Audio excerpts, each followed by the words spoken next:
വിദ്യാർത്ഥികളുടെ പ്രത്യേക ശ്രദ്ധയ്ക്ക് ഇന്നലെ കാലിക്കറ്റ് യൂണിവേഴ്സിറ്റി ഒരു നോട്ടിഫിക്കേഷനിൽ പറഞ്ഞിരുന്നു, മെയ് 30 മുതൽ യൂണിവേഴ്സിറ്റി കോളേജുകളിലേക്ക് ഡിഗ്രി ഗ്രേഡ് കാർഡും അതുപോലെ തന്നെ പ്രൊവിഷണൽ സർട്ടിഫിക്കറ്റും അയച്ചു തുടങ്ങുമെന്ന്. അപ്പോൾ പല വിദ്യാർത്ഥികളും ചോദിച്ചിരുന്നു അന്ന് തന്നെ പോയാൽ കിട്ടുമോ എന്ന്. മെയ് 30 എന്ന് പറയുന്നത് വെള്ളിയാഴ്ചയാണ്. അന്ന് യൂണിവേഴ്സിറ്റികളിൽ നിന്ന് കോളേജിലേക്ക് അയക്കുകയുള്ളൂ. ആ ആഴ്ച പോവാതിരിക്കുന്നതാണ് നല്ലത്. മെയ് 30 യൂണിവേഴ്സിറ്റിയിൽ നിന്ന് സർട്ടിഫിക്കറ്റ് കൊടുക്കുമെന്ന് പറയുമെങ്കിലും നമുക്ക് അന്ന് തന്നെ കോളേജിൽ നിന്ന് വാങ്ങിക്കാൻ സാധിക്കുകയില്ല. ആ ആഴ്ച എന്തായാലും വരാനും കിട്ടാനെ കുറച്ച് സമയമെടുക്കും. ജൂൺ മാസം 2-ാം തീയതി പോയി കളക്ട് ചെയ്യുന്നതാണ് നമുക്ക് നല്ലത്. മെയ് 30 യൂണിവേഴ്സിറ്റിയിൽ നിന്ന് കൊടുത്തു തുടങ്ങുകയുള്ളൂ. ആയതുകൊണ്ട് ആഴ്ച കിട്ടാനുള്ള സാധ്യത കുറവാണ്.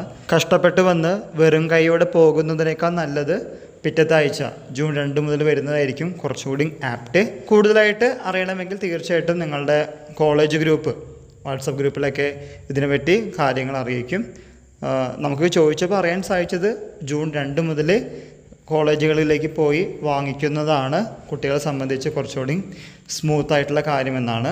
ഇതിനേക്കാൾ മുമ്പായി വിദ്യാർത്ഥികൾ ചെയ്യേണ്ടത് നിങ്ങളുടെ കൺസോളിഡേറ്റഡ് ഗ്രേഡ് കാർഡ് യൂണിവേഴ്സിറ്റി വെബ്സൈറ്റിൽ നിന്ന് ഡൗൺലോഡ് ചെയ്യുക, ക്രോസ് ചെക്ക് ചെയ്യുക, എന്തെങ്കിലും വ്യത്യാസമുണ്ടെന്ന് നോക്കുക. പ്രത്യേകിച്ച് ക്ലെയിം ചെയ്യേണ്ട കാര്യങ്ങൾ NCC, NSS അങ്ങനെയുള്ള ഗ്രേസ് മാർക്ക് നിങ്ങൾക്ക് ക്ലെയിം ചെയ്യാൻ ഉണ്ടെങ്കിൽ എത്രയും പെട്ടെന്ന് തന്നെ യൂണിവേഴ്സിറ്റിയിൽ പോയി അത് മാറ്റേണ്ടതാണ്. അല്ലാതെ അതൊന്നും മാറ്റാതെ നമ്മൾ ഒറിജിനൽ സർട്ടിഫിക്കറ്റ് അപ്ലൈ ചെയ്ത് കഴിഞ്ഞാൽ നമുക്ക് ഉപകാരം ഉണ്ടാവില്ല, വീണ്ടും അപ്ലൈ ചെയ്യേണ്ടി വരും. ഈ പറഞ്ഞ കാര്യങ്ങളൊക്കെ ശ്രദ്ധിക്കുക, മുന്നോട്ട് പോവുക. ഇത് നിങ്ങളുടെ ഫ്രണ്ട്സുമായും ഷെയർ ചെയ്യുക. എല്ലാവർക്കും ഒരിക്കൽ കൂടി നന്ദി, നമസ്കാരം.